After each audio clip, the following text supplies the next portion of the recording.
अस्सलाम वालेकुम मेरे प्यारे दोस्तों, कैसे हैं आप? आज का दिन बहुत सनशाइन है, लेकिन आज मैं आपके लिए न्यू वीडियो लेकर आया हूं। और ये वीडियो थोड़ी सी हट के है, जो कि हमारी वीज़ा इंडेक्स की सीरीज़ चल रही है। एक मेरे जो सब्सक्राइबर हैं, जो मेरे फॉलोवर हैं, उन्होंने एक मुझे सजेशन दी। उन्होंने कहा कि मेरी रिक्वेस्ट है कि आप ये वीडियो बनाएं मेरे लिए या दूसरे लोगों के लिए जो ये चीज़ जानना चाहते हैं कि ई पासपोर्ट और ऑर्डिनरी पासपोर्ट क्या है, और ई पासपोर्ट कैसे बनता है, इसकी फ़ीस कितनी है, इसका प्रोसेस क्या है, क्या ये बेहतर है या ऑर्डिनरी पासपोर्ट जो कि हम आम लोग रखते हैं, क्या वही अच्छा है। देखिए दोस्तों, ई पासपोर्ट जो है वो तकरीबन 150 ममालिक से ज़्यादा मुल्कों ने उसको अडॉप्ट किया हुआ है, और ये बिल्कुल वैसा ही है जैसे कि मॉडर्नाइज्ड कंट्री हैं, जैसे कि चाइना हो गया, अमेरिका हो गया, या और दूसरे कंट्री कि जो कि टेक्नोलॉजी की फील्ड में सबसे आगे हैं। उन्होंने इस प्रोसेस को अडॉप्ट किया हुआ है ऑलरेडी। अब पाकिस्तान ने भी इसका इजरा कर दिया है, और बहुत सी वीडियोस भी आपने देखी होंगी। मैं आपको आसान लफ्ज़ों में पहले बताऊंगा कि ई पासपोर्ट है क्या, स्टेप बाय स्टेप। देखिए दोस्तों, E passport, E for electronic passport, यानी कि ऐसा पासपोर्ट जिसमें आपका पूरा बायोडाटा एक चिप के अंदर, एक सिम जो कि ऐसी सिम नहीं है जिससे आप कांटेक्ट कर सकते हैं, नॉन कांटेक्ट सिम के अंदर आपका डेटा महफूज है, आपका बायोमेट्रिक महफूज है, आपकी सारी इंफॉर्मेशन महफूज है, और वो एक चिप की शक्ल में एक पेज है पासपोर्ट का, जहाँ पे उसको स्टोर कर दिया गया।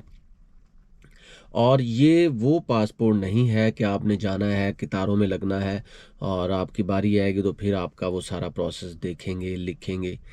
जब आपने स्कैन करना है एयरपोर्ट पे, तो आपका पूरा डेटा उनके पास पहुंच जाना है। ये है ई पासपोर्ट। इसका प्रोसेस बिल्कुल सेम है जैसा कि ऑर्डिनरी पासपोर्ट का है, ठीक है। और इसके लिए भी वही डॉक्यूमेंट चाहिए जो कि दूसरे पासपोर्ट के लिए चाहिए होते हैं। ये directorate general of immigration and passports, ministry of interior government of Pakistan, वो इजरा करता है। और दूसरा पासपोर्ट भी यही हमारा इंस्टीट्यूशन जो है, इदारा है, वो इजरा करता है। अब हम बात करते हैं, पहले तो हम इसके फ़ायदे, फिर हम इसको कंपेयर करेंगे, और एंड में बताएंगे कि ये बनता कैसे है। देखिए दोस्तों, ये जो ई पासपोर्ट है, इसका सबसे बड़ा फ़ायदा तो मैंने बिगनिंग में बता दिया कि आपका पूरा डेटा महफूज है, सेफ़ है, सिक्योर है, और आप जहाँ कहीं भी कतार पे खड़े होंगे, आपको सबसे पहले आप कतार से हट के भी इसको स्कैन करवा के अपना प्रोसेस पूरा करवा सकते हैं। दूसरा इसका फ़ायदा ये है दोस्तों कि चूँकि आप शेंजन वीज़ा पे जा रहे हैं, या अमेरिका जा रहे हैं, या फ्रांस जा रहे हैं, वहाँ पे भी ऑर्डिनरी पासपोर्ट को, ये नहीं कि उसको इंटरटेन नहीं किया जाता, लेकिन इस पासपोर्ट को ज़्यादा इंटरटेन किया जाएगा। और पहले पहल तो ये सिर्फ जो हुकूमती अरकान के लोग थे उनके पास होता था, फिर इस्लामाबाद के लोगों के लिए इसका इजरा हुआ, और अब पूरे पाकिस्तान में ये कोई भी बंदा ये इसे बनवा सकता है। इसके अलावा देखें जी, मॉडर्न एरा है, तरक्की के साथ साथ आप लोगों ने चलना है। जिस तरह ये आज की टेक्नोलॉजी है, टेक्नोलॉजी के हर कदम में आपका पूरा डेटा जो है ऑनलाइन महफूज होता है, सेफ होता है, और आपको किसी किस्म की कोई परेशानी नहीं होती।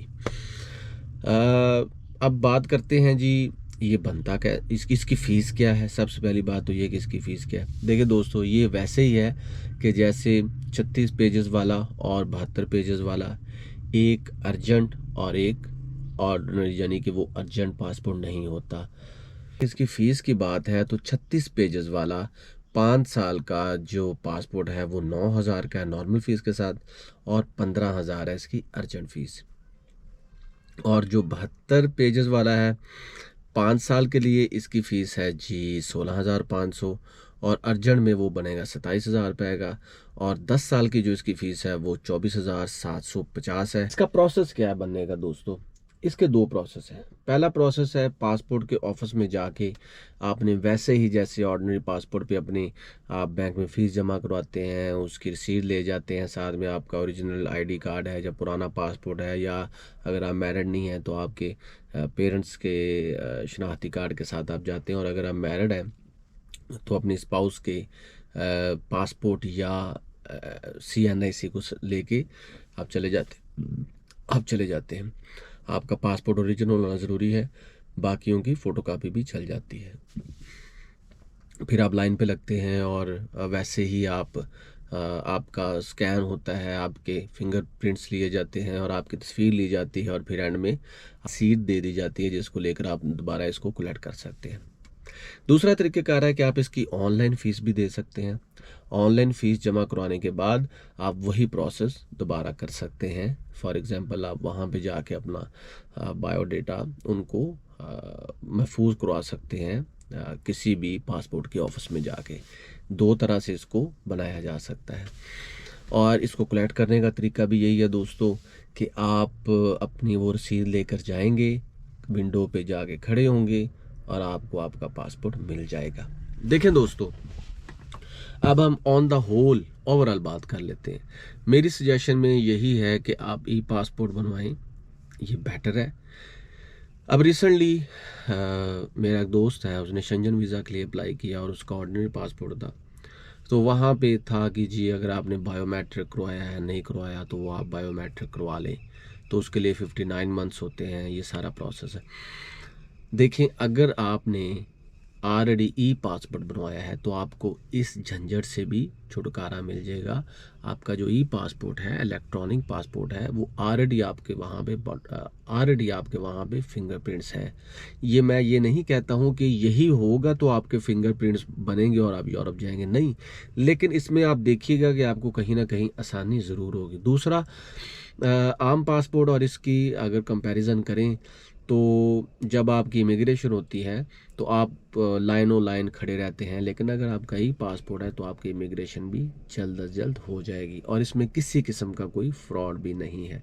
तीसरा इसका फ़ायदा ये है कि आप मॉडर्न एरा के साथ साथ जो आपकी टेक्नोलॉजी है उसको होल्ड कर रहे हैं और उसी पे बेस कर रहे हैं और आपका डाटा भी सेफ़ और महफूज है। तो दोस्तों, ये तो थी आज की वीडियो। तो देखें, अगर आपको लगता है कि ये पासपोर्ट ठीक है, इसकी फ़ीस भी मैंने बता दी, इसका प्रोसेस भी वही है, सेम प्रोसेस है और इसके फ़ायदे भी बता दिए और इसका कंपैरिजन भी कर लिया। तो आज के लिए दोस्तों इतना ही, मिलते हैं नई वीडियो में। जमे रहिएगा, डटे रहिएगा, मेरे चैनल को भी करें सब्सक्राइब। अल्लाह हाफिज़।